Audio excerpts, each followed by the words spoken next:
Estamos en un momento crucial en el país cuando vemos que la situación de seguridad no llega a dar resultados muy amplios, digámoslo así.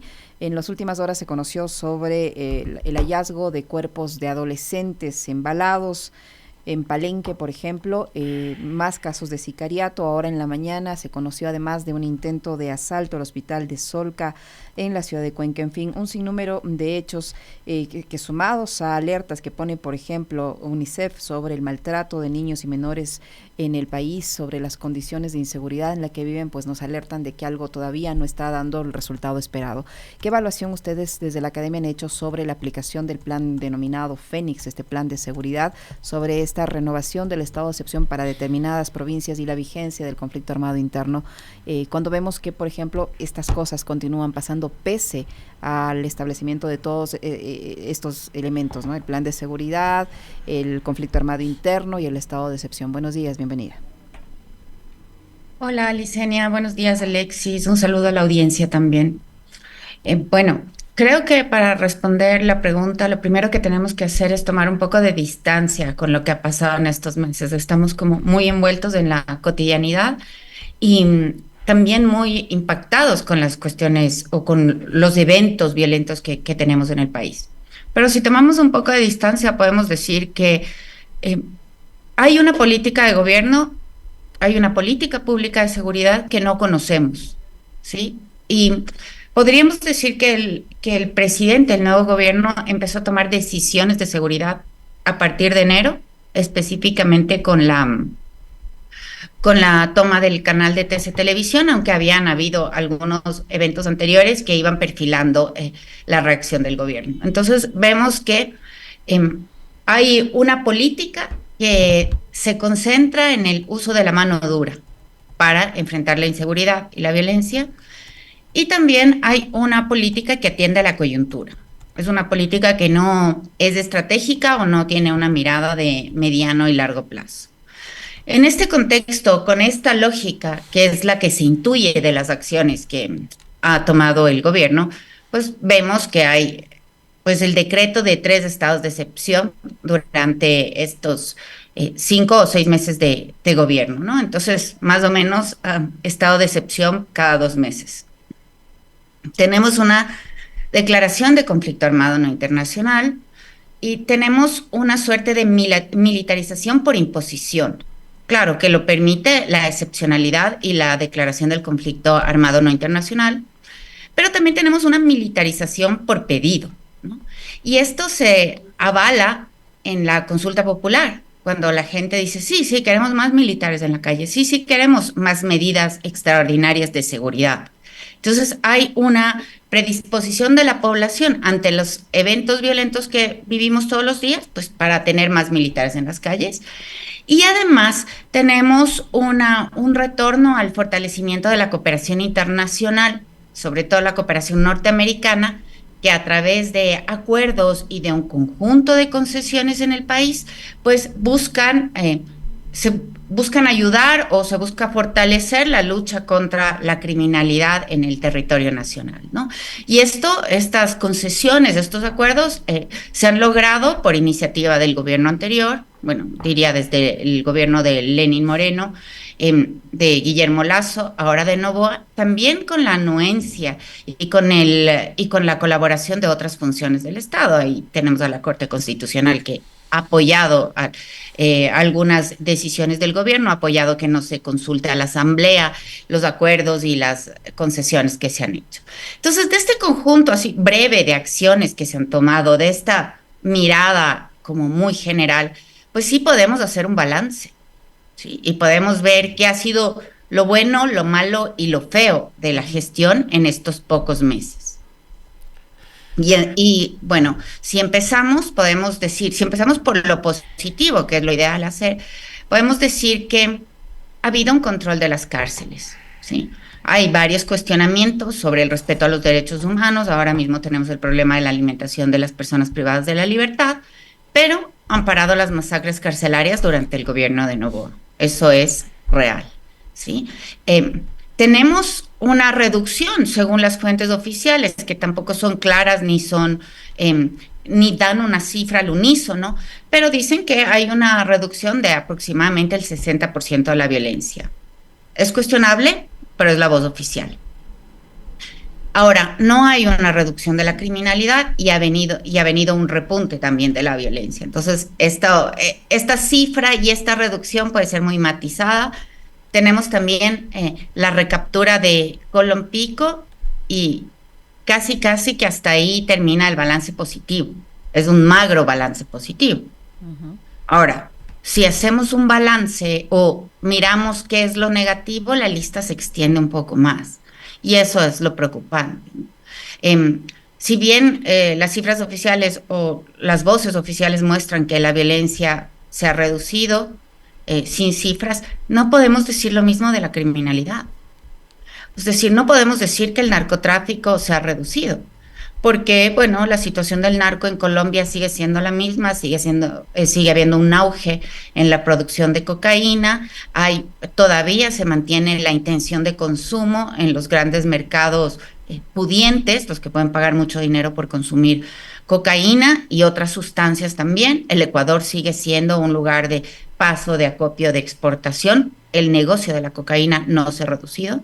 La minería ilegal tampoco ha dejado nuestras selvas en paz. Todavía tenemos muchos grupos ocupando lugares, minas, amedrentando a las poblaciones, lucrando, lavando dinero a través de la minería ilegal. Eso no ha bajado. Tenemos un claro aumento en el tráfico de armas en el país, justamente para el cometimiento de los delitos que acabo de mencionar, porque las bandas necesitan estar armadas para proteger sus negocios. Tampoco tenemos una reducción de lavado de dinero, y esto para hacer como un recuento muy somero de los problemas de criminalidad que tenemos en el país. Esto no ha bajado. Esto quiere decir que las condiciones en el país siguen siendo adecuadas para la ejecución de estas actividades ilegales. Esto implica que las condiciones estructurales que fomentan una parte de la violencia en el país no se han modificado y mantenemos la misma situación.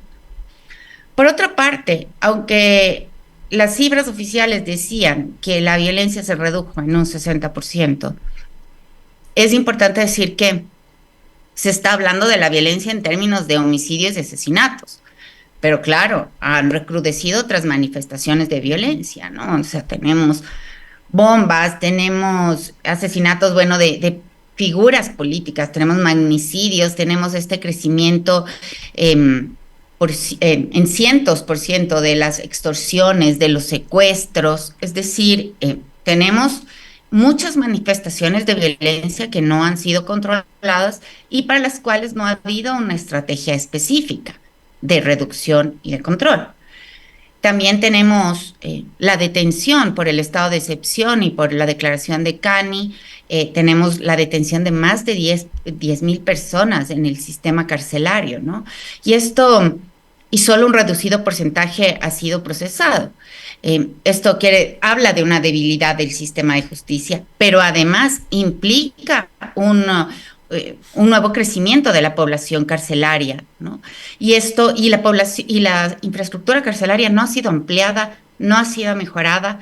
Las condiciones de esta población se ha deteriorado con lo que hemos visto de la empresa de alimentos en estos días. Uh-huh. Y bueno, es decir, tenemos otra vez estamos generando nuevamente el ecosistema para que las cárceles vuelvan a tomar fuerza como foco de proliferación del crimen. Entonces, el balance no está siendo positivo, el balance está siendo principalmente negativo y diría yo que esto debería obligar al gobierno a rever algunas decisiones que ha tomado, tiene que profundizar en algunas estrategias y tener como una mejor articulación y un mayor fortalecimiento institucional. ¿Por qué lo digo? Porque una de las grandes pérdidas o una de las grandes razones que explican la falta de un balance positivo es justamente el hecho de que no se ha trabajado en el fortalecimiento de la institucionalidad del Estado, ¿sí? No vemos a los militares en las calles, pero todavía no tenemos un plan nacional de seguridad integral. este tiene que salir el 26 de mayo, que viene en cadena, viene de la mano con el Plan Nacional de Desarrollo, pero no lo tenemos todavía, no hay ese lineamiento. Y el Plan Fénix brilla por la ausencia. Todos hablamos del Plan Fénix, es como un fantasma, pero nadie lo ha visto. Nadie lo ha visto, nadie lo conoce, nadie sabe cuáles son los objetivos. Hay quienes defienden el Plan Fénix y hay otros que lo atacan, pero nadie ha visto el Plan Fénix. Es un gran fantasma, es el gran ausente de la política. Entonces, no hay lineamientos concretos sobre hacia dónde va la institucionalidad, pero también seguimos jugando con la construcción y destrucción de instituciones del sector público, ¿no? Todavía vamos a desaparecer la Secretaría de Seguridad Pública, que esto ya debía estar eliminado, pero hemos creado el Comité de Crisis, pero todavía tenemos ministros compartidos en las áreas de seguridad, ¿no? Que la ministra del Interior es la ministra de Gobierno, como que fueran tareas sencillas de cumplir, ¿no? Probablemente los dos ministerios más complicados compartían la cabeza, pero ahora el ministro de Gobierno dirige el CIES, lo cual me parece extraño, porque si bien el nuevo ministro goza de la confianza del presidente, pues el CIES debería estar más vinculado hacia el Ministerio del Interior por la naturaleza de las funciones que cumplen, pero no. Entonces tenemos como instituciones que tienen una sola cabeza, varias instituciones que tienen una sola cabeza, y el dicho popular dice, el que mucho abarca poco aprieta. Tenemos poca posibilidad de que haya una dedicación con conciencia y con todo el esfuerzo y con todo el esmero que requiere el tratamiento de estos temas, y esto es como cuestionable, muestra que no hay un equipo ampliado de personas capacitadas. Bueno, hay reformas legales que se han hecho en el sector de la seguridad, reformas legales que han sido consultadas en la consulta popular, en el referéndum, es decir, que se ha pedido al pueblo que se pronuncie respecto a si queremos que ocurran algunas modificaciones de la ley. Pero bueno, hay reformas que se han hecho previo a la consulta popular, en leyes cuyos objetivos eran otros. Hay un desorden legal. Va a tomar muchísimo tiempo reordenar la legalidad del campo de seguridad en varios campos, en varias áreas y en varios temas. Entonces, digo, bueno, lo que nos muestra este balance así brevemente es que no hay un norte claro, no hay un hacia dónde nos dirigimos, hay una respuesta coyuntural a los eventos del momento, hay una respuesta además que se afianza mucho en la mano dura, que esto es como su éxito mediático, el mostrar que hay mano dura, decisión, sin que por detrás haya un fundamento sustantivo para las acciones que se están tomando, ¿no? Entonces, bueno, así, esta es mi revisión del análisis. Diría dos puntos que me faltan topar. El uno es que hay como incumplimientos de campaña, es decir, la vorágine de acontecimientos que pasan en el Ecuador no permiten al gobierno concentrarse en el cumplimiento de algunas ofertas. Por ejemplo, ya nos olvidamos de las cárceles Barcaza o de las megacárceles, porque claro, pasan tantas cosas en el país, tampoco hay una dedicación exclusiva de los funcionarios, como mencionaba, y pues hay muchas voces dentro de la misma política que están cuestionando la falta de presupuesto, la falta de recursos para ir cumpliendo con las misiones nuevas que tienen los entes de la seguridad, y también para ir cumpliendo los ofrecimientos de campaña. Entonces nos hemos olvidado de las megacárceles, pese a que seguimos apresando a más gente, ¿no? Hay también como una censura, una autocensura del gobierno para dar cuenta de información de interés público, y también tanto en asuntos de seguridad como en materia comercial. Entonces, bueno, decimos, ¿por qué hay esta autocensura? Si el Plan Fénix existe, si al Plan Fénix le está yendo tan bien, ¿por qué no hay una rendición de cuentas? Se incumple con la lógica de política pública de la seguridad y de cualquier política pública, que tiene que ser transparente e íntegra, ¿no? Entonces, doctora Álvarez, ¿cómo está? Dígame. Buenos días. A ver, yo ahí tengo un par de inquietudes. La una tiene que ver con, yo lo comentaba el día lunes, después de que salí durante el feriado último, que vi todas las bases que dejó el gobierno anterior con la campaña de los 900 días de Guillermo Lasso, ahora están ocupadas por el nuevo Ecuador y un mensaje que es casi el mismo en todas las bases, que es hemos retomado el control de las cárceles, y eso es algo que usted decía hace un momento. Entonces, por un lado está esta percepción que el gobierno pretende imponer a la fuerza, creería, ¿no?, con una comunicación y una campaña invasiva publicitaria en todas las carreteras del país, las redes sociales, los medios de comunicación, de que en efecto hay una sensación de seguridad que no es tal, porque usted nos ha dicho que la violencia se está manteniendo en casi los mismos niveles, e incluso a veces hasta peor, como el caso de los secuestros y las extorsiones, en comparación con lo que vamos de este año y el año anterior. Pero ese supuesto control de las cárceles, ¿qué tan cierto es? Y yo creo que quisiera saber si es que hay una estrategia o un plan detrás de ese supuesto control de las cárceles, o esto tiene que ver, por ejemplo, con la fuga de Fito, que es un personaje al cual hasta ahora el gobierno no lo encuentra, y al que este gobierno se le fugó. Y también hay que recordar que a partir de ahí, digamos, el tema de las cárceles un poco como que se tranquilizó, y yo no sé cuánto vaya a durar ese control de las cárceles si es que a los privados de libertad les mantienen sin comer, ¿no? Es un tema que también se podría agravar en los próximos días. Bueno, yo estoy hablando de control de las cárceles en tema de que en referencia a que no hemos tenido más masacres carcelarias. Así es, sí, sí. No hemos visto cabezas rodando y presos jugando al fútbol con esa cabeza. Uh-huh. No hemos sacado cientos de cadáveres y, bueno, esa crueldad de la violencia es la que no hemos visto en estos 5 o 6 meses del gobierno. Porque amotinamientos siguen habiendo. Pero han sido amotinamientos que se han controlado de manera más inmediata. Hemos tenido menos personas muertas, al menos en lo visible. Entenderán ustedes que no toda la información está disponible y que hay dificultad incluso para recopilar los datos. Pero lo que vemos es que hay una relativa calma. Todos sabemos que esto no se ha pacificado. Entonces, esta relativa calma viene justamente de la presencia de las Fuerzas Armadas dentro de las cárceles y de una imposición del orden, pero de mano dura, ¿no?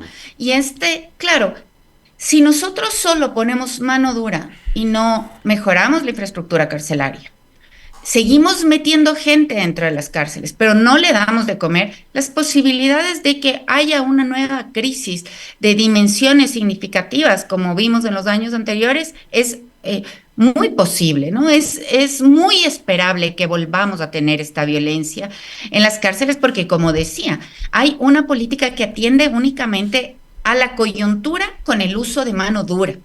Esta es como la combinación que está utilizando el gobierno para atender los problemas de seguridad. Y claro, dentro de esto, pues vemos que hay violaciones de derechos humanos, hay varias denuncias de lo que está pasando en la cárcel, de agresiones sexuales, de torturas, y bueno, hay múltiples denuncias, pero el país no ha vuelto a ver centenares de muertos, ¿sí? Yo no estoy diciendo que está bien, esto no es un criterio, estoy tratando de hacer un balance objetivo. El punto es que la situación o las condiciones estructurales sobre las que funciona la cárcel, que son aquellas que permitieron la violencia que ya hemos visto, esas condiciones no se han modificado. Uh-huh. Y esas condiciones más bien se han ido agravando porque tenemos más personas privadas de la libertad, producto de los decretos de estado de excepción, producto de la declaración de Cani, y pues volvemos a hacer a las cárceles un hervidero donde cualquiera que entra tiene que tomar partido por una banda u otra. Además, la clasificación dentro de la cárcel sigue siendo también por banda a la que pertenecemos y no por nivel de peligrosidad o por sentencias que recibimos en el sistema judicial. Entonces, este funcionamiento que nos clasifica por bandas dentro de la cárcel, lo que permite es el crecimiento de una red que va a seguir operando dentro, que va a tener una extensión fuera y que va a seguir fortaleciendo la criminalidad. Entonces, no hay una estrategia muy pensada y tampoco hay una estrategia de fondo que atienda a las condiciones carcelarias del país, pero tampoco a las condiciones de seguridad y de violencia por fuera de los recintos penitenciarios. hay esta lógica de atender los eventos mientras se van presentando sin tener un plan de largo plazo y utilizando o recurriendo demasiado, desde mi punto de vista, a la mano dura, sin equilibrar otras acciones que podrían ser tomadas y que deberían ser tomadas de manera urgente y que podrían tener resultados positivos y también demostrables. Esto no está ocurriendo. Doctor Álvarez, ¿qué tan creíbles son estas cifras que presentan las autoridades respecto a la reducción de la criminalidad o la violencia, incluso de los delitos, de las muertes violentas, etcétera, cuando en la realidad no podemos contrastar porque no hay una fuente con la que contrastar estas cifras? Pero qué tan creíbles son cuando en la realidad vemos que los hechos violentos continúan. Yo le mencionaba del hallazgo de estos adolescentes embalados, hace poco, la semana pasada, una cabeza en la Troncal, ayer, el día lunes, en la inauguración del año lectivo del régimen Costa, mientras se anunciaba el plan de escuelas seguras, que ahora se llama Comunidad Educativa Segura, también había este intento de este asalto a una unidad educativa, etcétera. O sea, ¿qué tan creíbles son esas cifras cuando la realidad nos dice todo lo contrario? Ese es el punto, ¿no? El punto es que hablamos desde la oficialidad de una reducción significativa de la violencia, y esto viene acompañado de un decreto que establece el secretismo sobre la información de seguridad del país. Hay una autocensura de las instituciones de gobierno respecto a los datos de la seguridad, de la violencia. Claro, entonces, ¿qué quiere decir esto? ¿O qué se puede leer entre líneas? Que el gobierno dice que está pasando una cosa, pero que no nos muestra los datos para confirmar, porque no quiere que se confirmen. Sin embargo, nosotros sí podemos hacer un conteo en la prensa y estamos como en rodeados de una percepción de inseguridad creciente, y hablo de percepción porque no tenemos los datos, ¿no? No tenemos datos oficiales como contrastar. No estoy diciendo que el gobierno miente, pero sus acciones lo sugieren. ¿Sí? Y con eso hay que tener cuidado. Necesitamos ser transparentes. La política de seguridad, yo he insistido esto muchísimas veces, la política pública de seguridad es una política como cualquier otra. Necesita una planificación, necesita, una implementación, ejecución, necesita una evaluación, y esa evaluación debe ser transparente. Y en este caso es más grave aún porque esa evaluación debe ser transparente porque da cuenta de las vidas de los ecuatorianos y ecuatorianas. Entonces debe haber una exigibilidad sobre cómo nos informan. Ahora tenemos un monopolio de la información por parte de la policía. No sabemos cómo están llevando estos datos. Esperemos que lo estén haciendo muy bien, pero también hay esta autocensura del gobierno, ¿no? Que dice, no les voy a compartir información. Yo mismo he pedido información sobre otros temas. Sin embargo, por más que tenemos estos pedidos de información que se ha hecho, las respuestas institucionales son: no se puede dar esta información es demasiado sensible, cuando estamos hablando de cosas cotidianas y comunes y corrientes. Entonces, creo que esta autocensura refleja nada más que, o nos pone en tela de duda sobre la información que tiene el gobierno. Todavía no podemos confirmar que esa información no es real, pero percibimos que es así por esta falta de transparencia.